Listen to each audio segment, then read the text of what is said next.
There is something seriously interesting going on over on HBO at Real Time with Bill Maher. Obviously, I've been spending a lot of time talking about this, that Bill Maher represents a very small fraction of liberals who remain true to liberalism. I, at this point, might have some political disagreements with Bill. I would say I've shifted away from that sort of pure liberal position, but I do agree with him on a lot of things. And what we agree on or disagree on is actually irrelevant. Bill represents what a sane liberal is, which is why so many conservatives are often saying, hey, I disagree with Bill Maher, but he's right on free speech, he's right on mandates, blah, blah, blah, blah, blah. Well, Bill is really going all in on this, and he's really picking a fight with the left. And this is what we've needed all along. We have needed the good liberals to step up. I tried for 5 years to try to get enough good liberals to step up. They kind of couldn't do it. They're afraid of their own shadow. I think there's reasons for that. There are flaws in liberalism in and of itself. But Bill's doing it, and credit is due, and I'm going to give the guy some credit. So this is a little portion Friday night on Real Time with Bill Maher. People sometimes say to me, you didn't used to make fun of the left as much. Yeah, because they didn't give me so much to work with.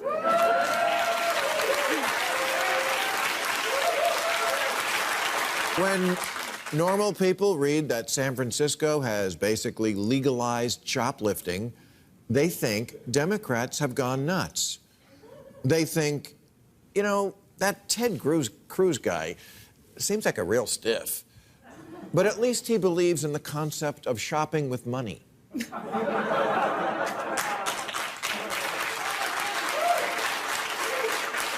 It's not my fault that the party of FDR and JFK is turning into the party of LOL and WTF.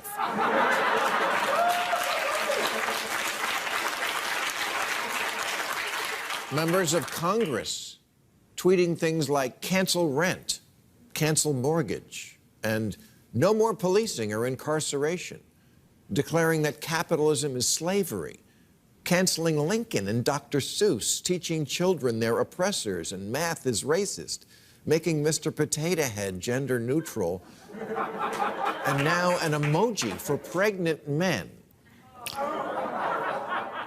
Real, I'm not making it up. Yeah, you get it, Bill. The problem that you and I are having, or let's say the difference of opinion or difference of conclusion, is that at the end, you got to stop voting for these people. And at the end, the problem is that it has infested the entire Democratic Party. And the problem is that there aren't enough good Democrats, old school JFK, Daniel Patrick Moynihan, Ed Koch, old school classical liberals left. They are now, I would say, the moderate part of the conservative movement. I would include myself in that. So, you know, he talks about Ted Cruz there, and it's like he makes a little joke about Ted Cruz, but then in essence he's saying, yeah, Ted Cruz says you have to, you know, pay for stuff with money. In essence meaning, oh, Ted Cruz believes in the rule of law, believes in capitalism, believes that this thing that we're all doing is pretty decent, and that's better than the Democrats. But it's like, until you're willing to say, I might vote for someone like Ted Cruz, then we still have a problem. Now, I want to give Bill Maher room, by the way, to make that adjustment, right? So it's like last week we did the video where he was talking about Florida, saying how great it is in Florida. But then he said, I'm not moving to Florida. And it's like, Bill, maybe you should move to Florida. You live in Los Angeles, which is a shithole run by these people who show up to SoFi Stadium without masks while they put everyone else in masks. So that's a bit of a disconnect there. It's like, what's at the end? So Bill went on to talk about why the people on the right like him so much lately. A few weeks ago, Fox News' Dana Perino, a former Bush press secretary, suggested that the Democrats should recruit me to run for president, which is kind of special. Interesting to see if Bill Maher is recruited to run for the presidency. Let's get this straight. It's not me who's changed. It's the left, who is now made up of a small contingent who've gone mental and a large contingent who refuse to call them out for it. But I will. That's why I'm a hero at Fox these days.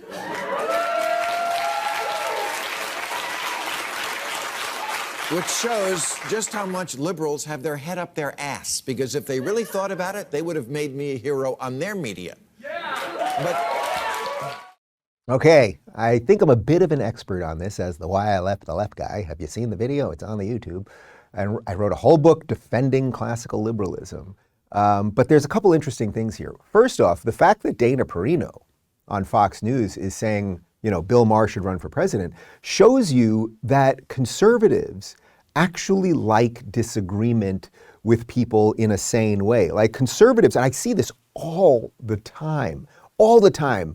People come up to me on the street and say, Dave, what happened to the old school liberals? We used to like arguing about things. Okay, so they were pro-choice, we were pro-life. Okay, they wanted more taxes, we wanted less taxes. But what happened to those people you could argue with decently? And they're pretty much gone. So what I think Bill is missing there, he's calling the radicals a small element, and the good liberals, he's saying they're the majority. I don't think so anymore. And if they are the majority, if they're the silent majority and they won't do jack shit about it, then there's a problem. Now, to that point, I again applaud Bill for standing up against this. This is a fight worth taking. And for all these years where I was, say, shifting or realizing where there was fertile ground for ideas and where I could make allies versus the scorched earth, I always said, you could find probably 50 videos of me saying, if my liberal friends prove me wrong, if they can actually save the Democratic Party from this nonsense, I will gladly have a mea culpa. Absolutely. I'll be like, boy, I really missed the ball on that one. You guys sure were right. You really did stop the wokesters. But there's no evidence of it.